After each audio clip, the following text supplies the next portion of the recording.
ఢిల్లీ మద్యం కుంభకోణం కేసులో కీలక పరిణామం చోటు చేసుకుంది. ఈ మద్యం కేసులో మాజీ ముఖ్యమంత్రి కేజ్రీవాల్, మాజీ డిప్యూటీ సీఎం మనీష్ సిసోడియా, కల్వకుంట్ల కవితకు ఊరట లభించింది.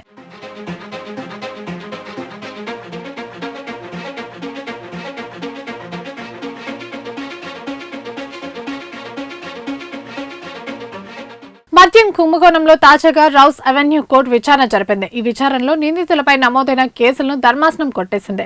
వారి పేర్లను డిశ్చార్జ్ చేసినట్టు కూడా వెల్లడించింది. సరైన ఆధారాలు లేకుండానే కేసులో వారి పేర్లు చేర్చారని సీబీఐపై కోర్టు ఫైర్ అయింది.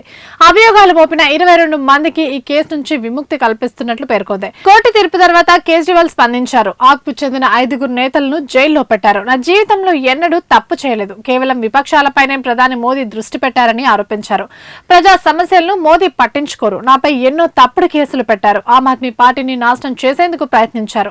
నేను అసలు సిసలైన నిజాయితీ పరుణ్ణి, నేను కేవలం ప్రజల కోసమే పనిచేశాను, నిజం ఎప్పటికైనా గెలుస్తుంది అంటూ కన్నీరు పెట్టుకున్నారు. ఇవి ఇప్పటివరకు అప్డేట్స్. మరిన్ని అప్డేట్స్ కోసం చూస్తూనే ఉండండి పూరా లోకల్.